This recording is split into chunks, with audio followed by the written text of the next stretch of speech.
I get angry, very, very angry and indignant. I don't like being locked up for something I didn't do, and I don't like my liberty taken away, and I don't like being treated like an animal, and I don't like people walking around and ogling me like I'm some sort of weirdo, because I'm not. On January 24th, 1989, at 7 a.m., before the sun rose over the state prison in Stark, Florida, plans were underway in the death house for an execution many thought would never occur. The electrocution of Ted Bundy, America's most notorious serial killer. After nearly 10 years on death row, Bundy was scheduled to die for the 1978 murder of Kimberly Leach, a 12-year-old girl. Yet he admitted to killing more than 30 others in a grisly bloodbath that took him through Washington State, Oregon, Utah, Idaho, and Colorado. Since his original capture in 1976, Bundy had become a media sensation. I'll plead not guilty right now. America was mesmerized by the former Boy Scout, college graduate, and law student, who as a rising young Republican was even a shining star in Washington state politics. The Ted Bundy we knew, before there were any accusations, any charges, any arrests or anything, was a very nice guy. He was a friend of ours. We didn't think he was strange or different. Once he was arrested, Bundy taunted the system. He escaped twice from Colorado prisons while awaiting murder trials there. After his arrest in Florida, he showboated, acting as his own counsel while rapt groupies devoured his every move. He was like a movie star, and if he'd look around, they'd all giggle and nudge each other. And I thought, it never occurs to them that if he were free and he met them on a dark night, they're just the type of potential victim he would be looking for. But Bundy's natural cockiness was now gone as two guards led him to the death chamber. Bundy seemed very resigned to his fate. Bundy seemed startled when he saw the electric chair. Outside the jail, a crowd estimated at 500 avidly awaiting news of his demise chanted slogans like, "Burn, Bundy, burn." Favorite electricity burn. 5, 4, 3, 2, 1. At 7:16 a.m., an anonymous executioner pushed the button. 2,000 volts surged through Bundy's body. Within 60 seconds, one of the worst serial killers of all time was pronounced dead. When we came out after the execution, almost a carnival atmosphere on the part of some of these people. Cheering, blowing of horns, celebration. He'd had an easier death than any of his victims. Some 35 women may have fallen prey to him. Only he knew the real number, and he carried that with him to his grave. Police believe Bundy's killing spree had begun in 1974, when he was 28 years old, studying law and living adjacent to the University of Washington in Seattle. He made a very, very positive impression. He was very verbal, articulate, intelligent. I guess I were to characterize him, he looked like a young Cary Grant. But at that time, no one could guess that this clean-cut and good-looking young man was about to begin a series of rapes, tortures, murders, and dismemberments that would shock the world. After midnight on January 4th, 1974, Ted Bundy stood outside the basement bedroom window of Joni Lenz, an 18-year-old student at the University of Washington.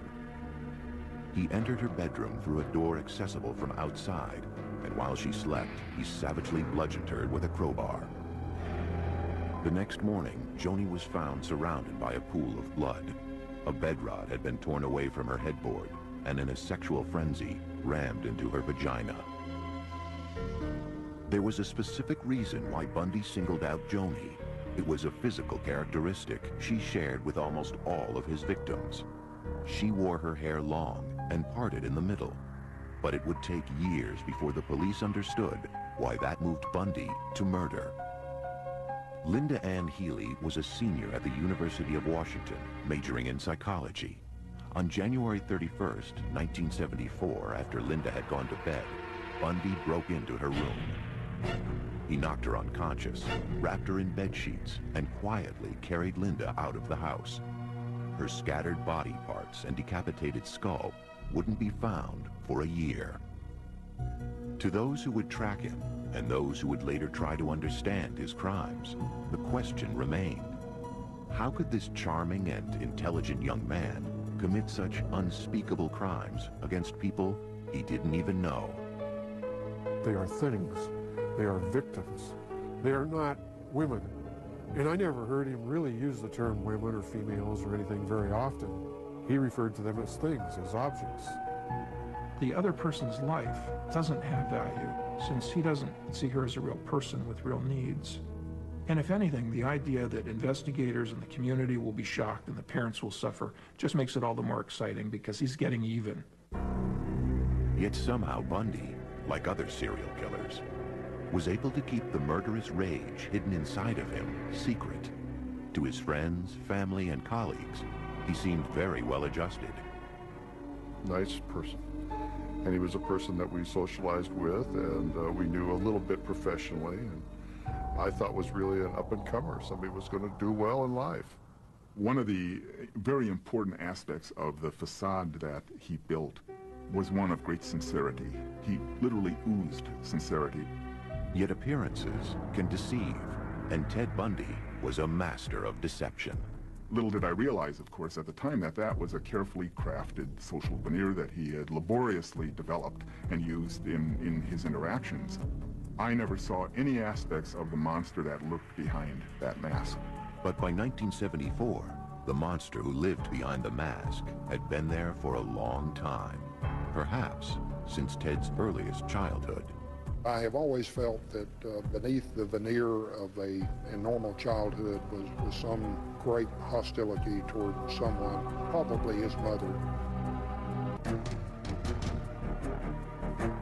Police believe that in 1974, Ted Bundy embarked upon a series of grisly murders that began in Seattle, Washington, and over a period of 5 years spread through Oregon, Utah, Idaho, Colorado, and Florida. His rampage took the lives of at least 35 young women. When he was arrested in 1976, one of those most steadfast in his defense was his mother, Louise Bundy. She would continue believing in her son until his execution in 1989. My Christian upbringing tells me that to take another's life under any circumstances is wrong.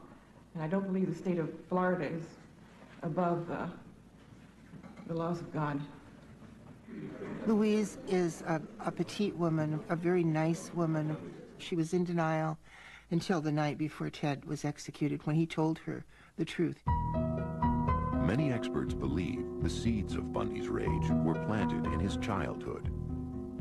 He was born Theodore Robert Cowell on November 24, 1946, in Burlington, Vermont. His mother, whose maiden name was Eleanor Louise Cowell, was a prim, modest department store clerk who had come to Vermont from her home in Philadelphia to give birth to her child, a child born out of wedlock. Ted was born illegitimate. He was born in a home for unwed mothers. His mother, I think, was about 23 then. Soon after his birth, Eleanor took Ted back to Philadelphia. It was the beginning of a tragic charade. As he grew, Ted was told that his grandparents were his mother and father, and that Eleanor was his older sister. From an early age, Ted sensed he was living a lie. And there were other problems at home. Eleanor's mother had a history of clinical depression, suffered panic attacks, and was eventually treated with electroshock therapy. Her father, Samuel Cowell, was known to be an extremely violent and frightening individual. Sam Cowell was evidently a man with maniacal temper, who read pornography, who tossed his daughters down the stairs if they slept too late. As he grew into a young man, the confusion over his relationship with his mother would weigh on Ted. Even at the age of 3, there were signs that he was not a well-adjusted child. His teenage aunt was taking a nap, and she woke up to see that he had taken all the knives out of the kitchen drawer and arranged them around her body with the blades pointing toward her. His mother, concerned with this behavior and trying to escape the control of her father, moved with Ted to live near her Uncle Jack Cowell and his family in Tacoma, Washington. In later years, Ted said that it was devastating for him to leave Sam, the man he thought of as his father. In Tacoma, Eleanor went by her middle name Louise and worked as a secretary at the Council of Churches. One evening, she met a hospital cook named John Culpeper Bundy. Louise married him a year later, and her son finally had the name he would carry through life, Theodore Robert Bundy. But Ted was never close to John. He had a lot of conflict with his stepfather, looked down upon his stepfather because his stepfather didn't have a high enough station in life. Despite his new name, Ted still considered himself a Cowell and was drawn to his great-uncle Jack, a cultured music professor at the University of Puget Sound in Washington. Ted wanted to be just like him. It was very important for him to be someone special, to be recognized in some way. Over the next 10 years, John and Louise added 2 brothers and 2 sisters to the Bundy family. But Ted had little to do with them or their father. He had a Boy Scout troop, but Ted would never go camping. He just seemed to remove himself from any connection to his stepfather. And if there was no connection at home, there was even less at school. His junior and high school friends described Ted as very shy. He suffered from stuttering, and he did not date at all. He really didn't date unless it was a Sadie Hawkins dance where the girls asked him. But there was a secret side to Ted Bundy that was already emerging. He considered himself above the law. By the time he was 15, he had become an expert shoplifter and was a suspect in 2 burglaries. Grandiose narcissism, the ability to outwit the police, the ability to, flaunt authority, the ability to shoplift. All of these things helped confer on him this sort of narcissistic sense of specialness and entitlement. His relationship with women also changed for the worse. He became a peeping Tom, sneaking through the night to peer into the windows of young girls. More significantly, there have always been suspicions that at the age of 15, Ted Bundy became a killer. Ted carried the morning newspaper when he was 15. Along his route, there was a young girl named Anne Marie Burr. Anne Marie was 8.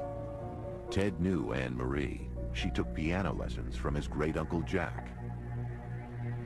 On August 31st, 1961, Anne Marie's parents found her missing from her bedroom. The window was open a little bit, and it was in the days when you had a TV cable on the roof and you had to get under the window, so they couldn't lock it. The front door was ajar. She was gone. A search that at one time involved 800 soldiers, lawmen, and volunteers found nothing. At the time, no one suspected that Ted may have been responsible for Anne Marie's death. In my mind, she was Ted's first victim. And there would be many more. In the mid-1960s, Ted Bundy was a student at Woodrow Wilson High School in Tacoma, Washington. Even though he was smart, good-looking, and friendly, he was awkward with his fellow students, especially the girls. There seemed to be a real defect in this whole notion of how do you build a close, intimate relationship, and some confusion about that. The arena in which he seemed to feel secure was the school, and the classroom where he could use his verbal skills, and that's where he tried to manage teachers' impressions. He graduated from high school in 1965 with a B average. The next year, he entered the University of Puget Sound. But on the huge campus, he felt anonymous and lost. Inside, Ted was very empty and very inadequate. But he could put on the facade of a very sophisticated and educated young man. In 1967, as part of the facade, Ted transferred to the University of Washington's Asian Studies program, where he studied Chinese. He also began fabricating a new personality. If the old Ted was shy and withdrawn, the new Ted would be witty, cool, and self-assured. His deception was about to pay off. At the university, Ted met Stephanie Brooks. He was particularly attracted to her beautiful shoulder-length hair, which she wore parted in the middle. She was wealthy, sophisticated, and worldly. Everything Ted wished he was. He said she's perfect, she's beautiful, she's wealthy. And I think to the degree he was capable, he was in love with her. They stayed together for a year. For the first time, Ted experienced an intimate sexual relationship with a woman. He was in love with her. But to Stephanie, they were merely college sweethearts. She saw no future in the relationship. She thought Ted was immature. Ted had become obsessed with her, but Stephanie told Ted their romance was over. She told him that he wasn't going anywhere, that he had no ambition, he wasn't organized, he couldn't make plans. Ted was devastated. With his world unraveling, he dropped out of school and decided to visit his relatives back in Philadelphia. His visit had a purpose. He had to answer the question that had always bothered him. Who was he? After checking records in Philadelphia, he traveled to Burlington, Vermont. There in City Hall, he learned something he had always suspected. He discovered that his mother was actually the woman who'd been passing as his sister his whole life. And that has got to rock the world of anybody to find that their roots are not what they thought. There was a great deal of turmoil around his own self-identity and who he was. By all accounts, when he found out that he was an illegitimate child, it was devastating. This man was badly betrayed by a woman, his mother, and learned of that betrayal at the very period when he's still reeling from the rejection by his girlfriend, his first love. Many who have studied Ted Bundy feel it was now that he decided to take revenge on the women he felt had destroyed his life. With an icy resolve, he returned to the University of Washington, took a room nearby, and began studying psychology. He excelled in all his classes and seemed rejuvenated with a new purpose. And whatever demons raged inside of him, Ted Bundy kept them well hidden. Many people like him have an ability to create compartments in their lives. And this entity, this demon, this depraved monster lived in one of those compartments. As far as anyone knew, Ted's life seemed to be changing for the better. In 1969, he met Elizabeth Kendall, a young divorcee. They began a friendship and then a romance. Very smart, shy young woman. She came up here from Utah. They met in a tavern. She loved him. She loved him unabashedly. His relationship with Elizabeth seemed to work wonders for him. But underneath, he was seething and plotting revenge. If you really have a very negative core in yourself, there's this kind of envy, a need to destroy the beauty in others. And the first one on his list was Stephanie Brooks. He was secretly still talking to Stephanie, hoping to make her fall in love with him again, in order to hurt her, just as she had scarred him. To enhance his image, he became active in local politics, working on the governor's re-election campaign. I thought he was very smart, good at politics. He was good at what he did. He was friendly. In 1971, at the age of 25, Bundy was working in his spare time at the Seattle Crisis Center, manning the suicide hotline phones. Beside him worked soon-to-be author Ann Rule. He was kind. He was very good on the phone. And ironically, we saved lives together. Now, at that point, if anybody had told me that there was anything underneath this perfect surface, I would have said, you're crazy. Because we were locked up all alone together in a 4-story Victorian mansion that looked like nothing so much as the house in Psycho. But I felt safe locked inside with Ted Bundy. By 1972, Ted's first real girlfriend, Stephanie, still inhabited his thoughts and his plans. On a business trip to San Francisco, he met with her, and the new Ted Bundy swept her off her feet. And she fell madly in love with him and agreed. This program contains graphic material, including offensive language. Viewer discretion is advised. To marry him. As soon as she agreed to marry him, he dumped her. 2 days later, on January 4th, 1974, Ted Bundy began a 5-year rampage of killing that would horrify the nation. Most of his 35 victims had one thing in common. His ideal victim was a small-framed female, long hair, parted in the middle, style of person, usually pretty good looking. They all resembled Stephanie Brooks. On January 4th, 1974, just days after severing his relationship with Stephanie Brooks, Ted Bundy began his reign of terror. Over the next 6 months, 8 women disappeared from college campuses in Washington, Oregon, and Utah. I think he was looking for victims 24 hours a day. There were people that he specifically was scoping out, acting like a predator towards, and then there were those that were just happened to be at the right place at the right time for him. His first 2 victims were students at the University of Washington. People like to believe that it was someone from outside. There must be some depraved killer out there in the community who is coming to the campus. Little did we know that the killer was one of us. Even his girlfriend, Elizabeth Kendall, had no idea who Ted really was. From February through June 1st, Carol Valenzuela, Nancy Wilcox, Donna Manson, Susan Rancourt, Brenda Ball, and Roberta Parks all vanished. Nobody had connected any of these cases together. Different police jurisdictions, different states. This was a terrible mystery. I mean, how could these girls suddenly just disappear? One little girl was walking like 30 feet from the back of her sorority to another sorority, and boom, she's gone. How could this happen?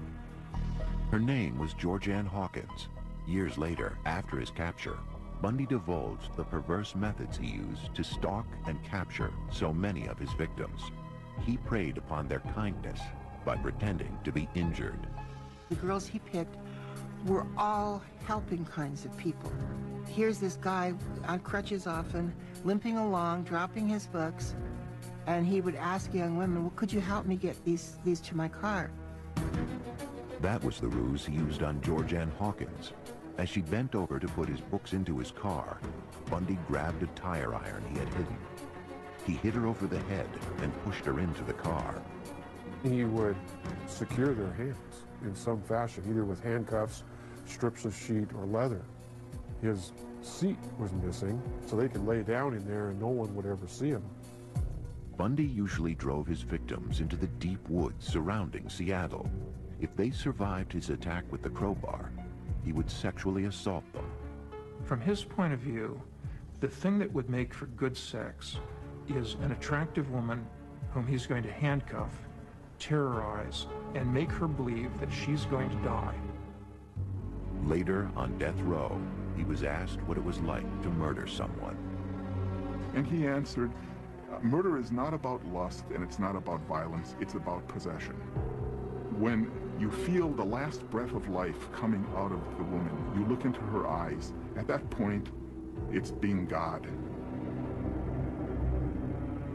After he was through, he would discard them deep in the forest, but he would return later. He was going back over and over and over again to crime scenes. Not to just destroy evidence or anything, but to do things with those bodies. We suspected he took a whole body home with him because we had one victim that was totally made up with stuff that she never wore. Bundy's use of makeup is simply to make a victim more attractive, but apparently he didn't require it. He went back to decomposed corpses and still had sex with them. To the psychiatric experts who studied him, Bundy was unique, straddling 2 different categories of serial killers. He is both a sexually sadistic serial killer. He's also a necrophilic serial killer. The common characteristics are perversion, lack of conscience, and a willingness to sacrifice others' lives for one's own sexual pleasure. There's not a lot more to it than that. After at least 8 murders, Ted Bundy was becoming an expert at killing. In July of 1974, his addiction led him to take 2 women in one day. A beautiful Sunday afternoon. It was 90 degrees in Seattle, and we don't get that many 90-degree days. Everybody was at Lake Sammamish State Park. One of those was Janice Ott. She was lying on the beach when Ted approached her. He had his arm in a sling. He asked if she could help him tie his boat to his car. When she got up to go with him, she stuck out her hand like she was going to shake hands, and she said, "Hi, I'm Jan," and he said, "Oh, I'm Ted." Janice walked away with Ted and was never seen alive again. An hour later, Ted was back at the park. There were at least 4 to 5 other women who were approached between, say, 1 o'clock in the afternoon and 4:30. But something about Bundy must have put them off. Denise Naslund wasn't as lucky. At about 5 p.m., she walked to the restroom at the lake. She was there with her boyfriend, her dog, another couple. She left with the dog to go to the bathroom. The dog came back, but she didn't.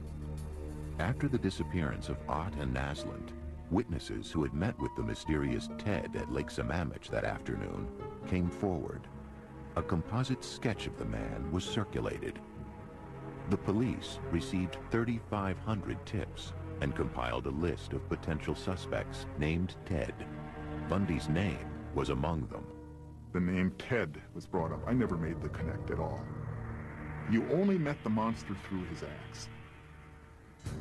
Between 1973 and 1974, the monster had been working for the King County Law and Justice Planning Office, where he was preparing a study on rapists and their victims.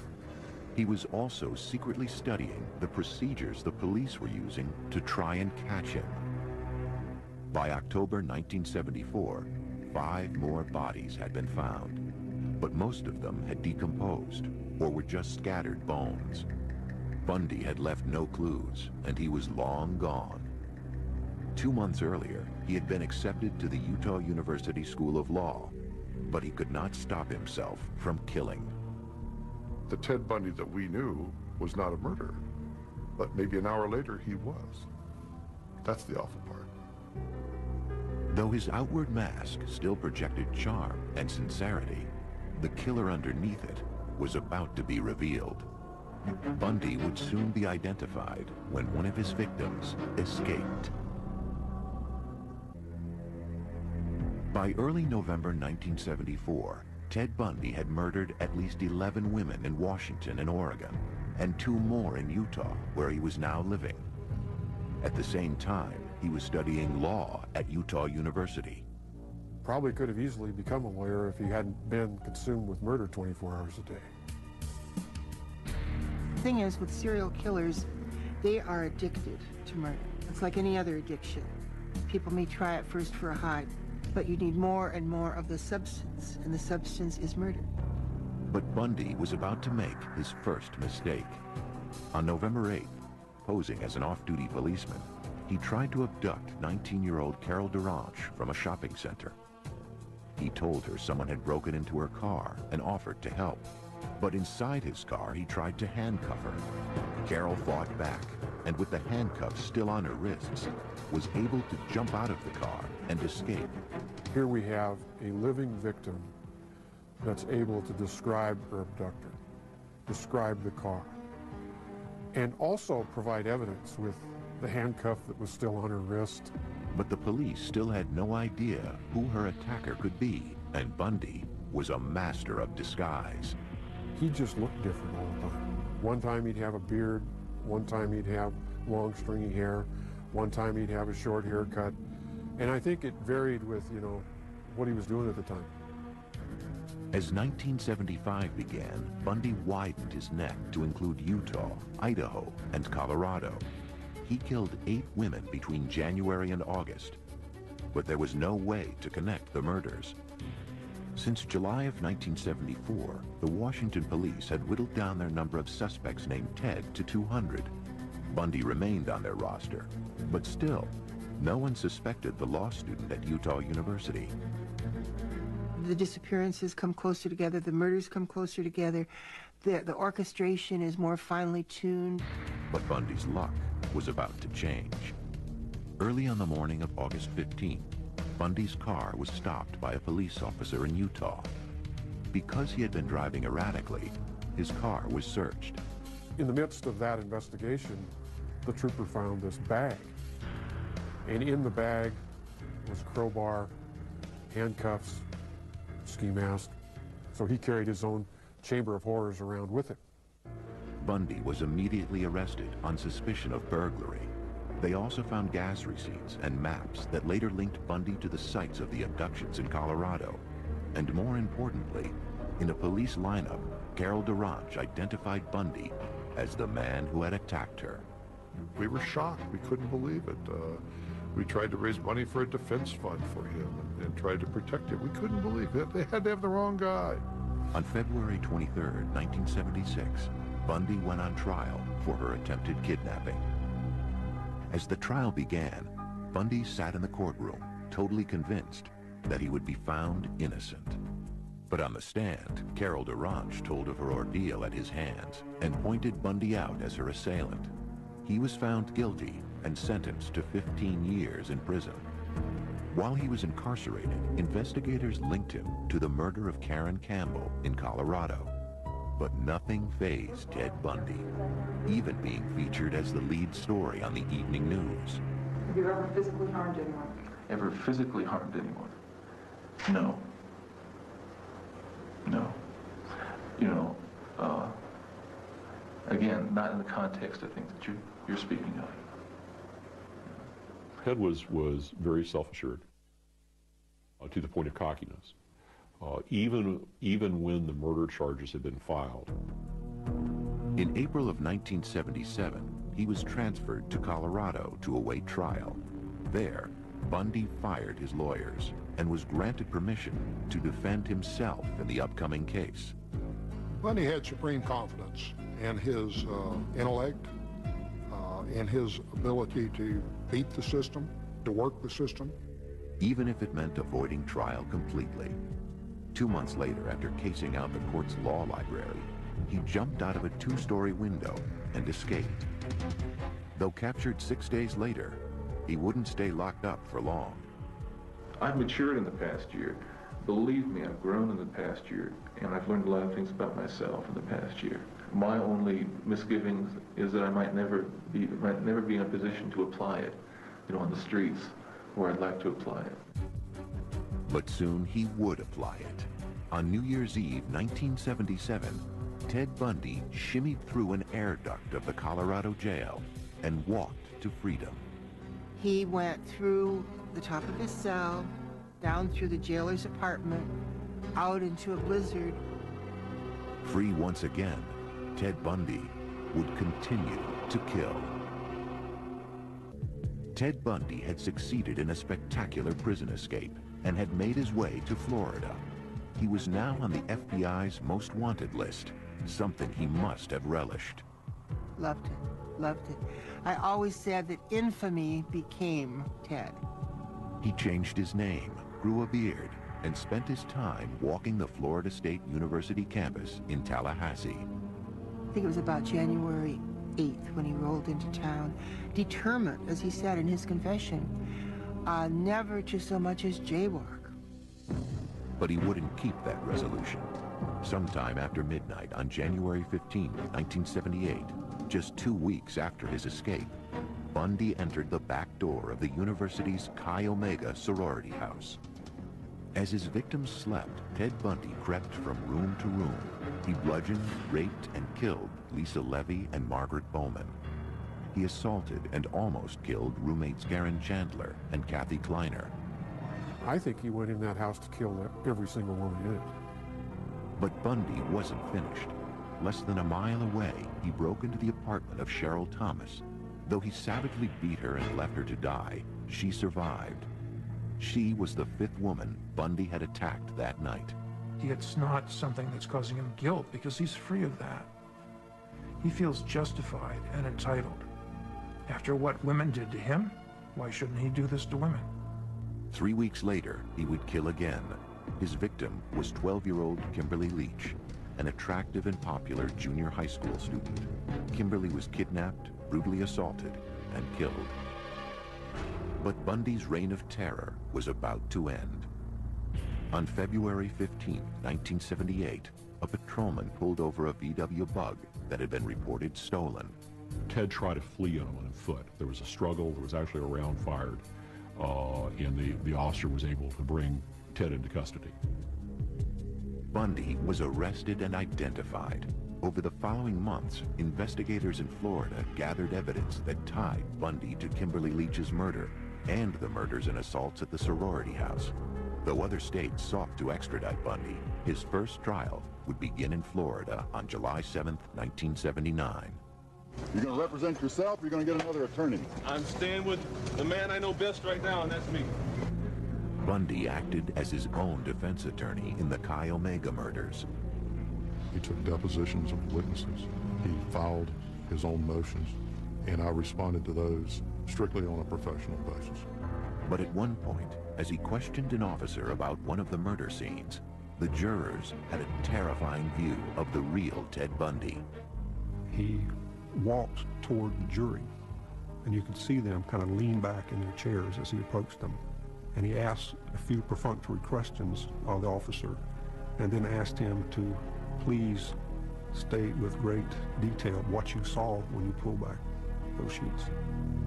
And there was no human being in that building or watching the TV at that time that could have thought anything other than this man wanted to relive that event.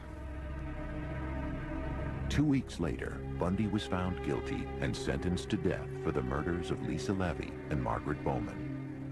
In January 1980, Bundy went on trial for the murder of Kimberly Leach.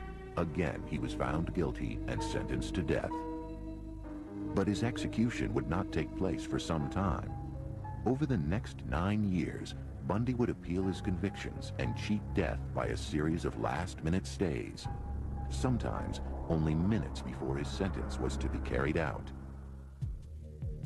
Finally, after countless appeals, Bundy's date of execution was scheduled for January of 1989. To postpone his death, he told authorities that he would provide information on other unsolved cases linked to him.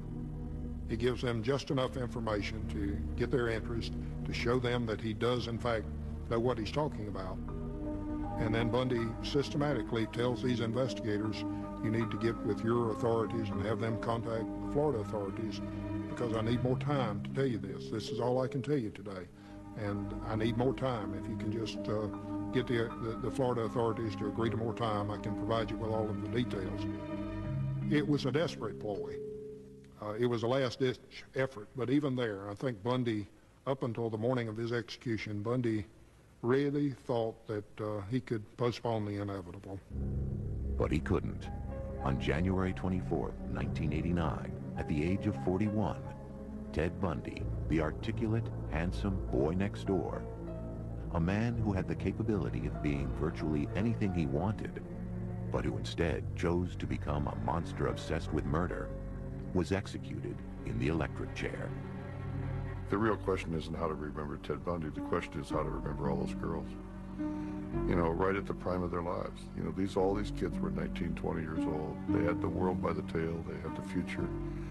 And how many families were left in just total tragedy and disarray? This program contains graphic material, including offensive language.